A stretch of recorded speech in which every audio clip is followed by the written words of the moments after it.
এখনকার তো জাকাত দেয় না, জাকাতের বদলে ভিক্ষা দেয়। ভিক্ষা ভিক্ষা তো এমনি দিতে পারে না, তো ওই জাকাতের নাম করে ভিক্ষা দেয়, বুঝছেন? তো ওই ভিডিওটা সম্পূর্ণ দেখবেন, অবশ্য বুঝতে পারবেন আমি কি বলি। কয়েকদিন আগে আমি এক জায়গায় কাজ করি, ওই জায়গায় দেখলাম দেন এরা বড় মিল কারখানা ফ্যাক্টরি আছে।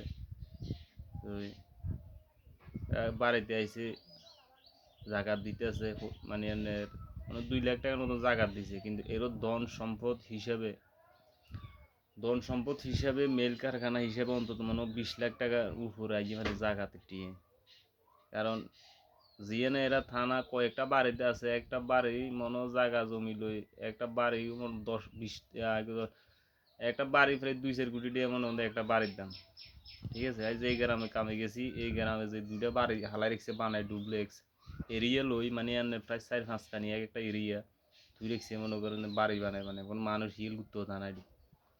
সেই হিসাবে কত মনে মিল কারখানা লই অন্তত এর তো 20 লাখ 30 লাখ টাকার উপরে জাকাতে টিয়ে, কিন্তু দিছে কত মাত্র 2 লাখ মানুষের, কেউ 1000 দিন গেছে দেন, কেউ 200 টাকাও দিছে। মানুষের কদিন আই আর কাছে শুনি এর আনলো কাম করে হাতে গেছে দেন হাতে এই এলাকার লোক পরের দিন আরেক বাড়ির আরেকজনের দ্বার লাগছে 500 টাকা করে সেমাই চিনি কিনিতে, সেমাই নাকি বুট পিয়ে তেল আলু ডালু 500 টাকা মাল সামানা মুদ্রার লাগছে, কিন্তু হেগেরও হিসেব করলে জায়গাতে টিয়া যা আইয়ে।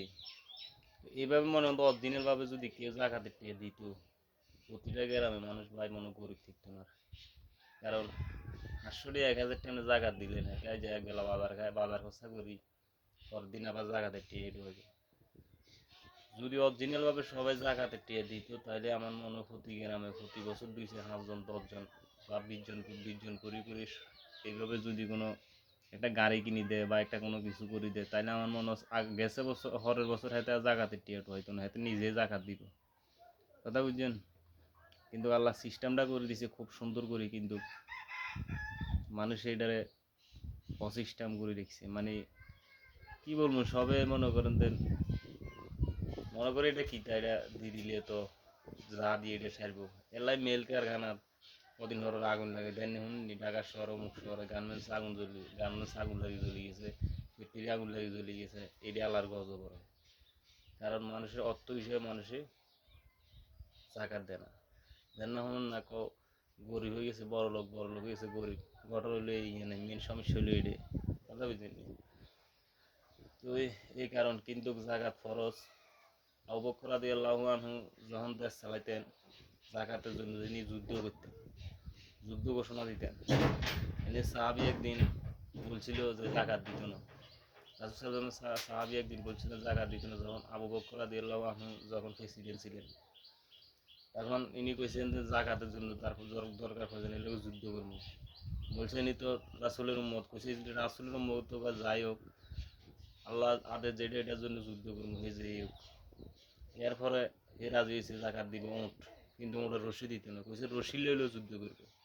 তাহলে চিন্তা করেন কত কঠিন ব্যাপার। কারণ ইসলামে তো আছে 5টা জিনিস ইসলামের সবচেয়ে গুরুত্বপূর্ণ: হজ, জাকাত, রোজা, নামাজ, কলমা। কিন্তু কত হজ আর জাকাতটা হলো একটু পার্থক্য, জাগো টাকা পয়সা আছে তাগো আর জাগো মানে জাকাত, হজ আর জাগর নাই তাগর লাই, এই তিনটা তেমন গুরুত্বপূর্ণ না, জাগর নাই তো নাই।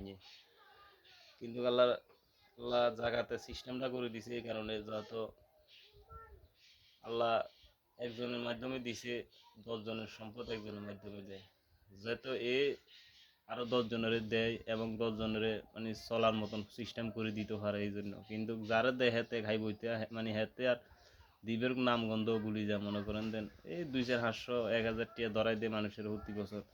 জায়গাতে যায় ভাই মারামারি ফিডাফিডি যে অবস্থা শুরু, সিরিয়াল লাইন বহুত বড় সিরিয়াল ধরি যায়, কিন্তু গিয়ে পড়ো মানে হ্যাঁ না 500 টাকা 1000 টাকা লাই। আর অন জমানার মধ্যে সিস্টেম এমন একটা আছে, জাগো আছে তারাও যা, জাগাতের লাই জাগো নাই হেরাও যা, কিন্তু আসলে এটা আছে নাই যারা যা আসলে হিসেব করলে এটা কোনো দন না।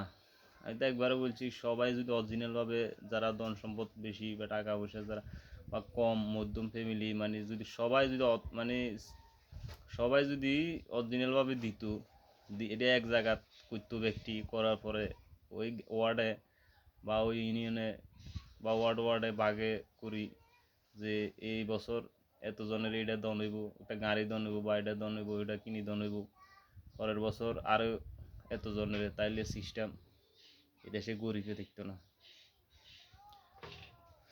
তো যাক, আসলে আমার কথাটি কি আসলে আমি সত্যি না মিথ্যা বলছি ভাই জানি না, যেটুকু আমার তাই মনে হয় আমি এতটুকুই বলছি। ঠিক আছে, সবাই ভালো থাকে।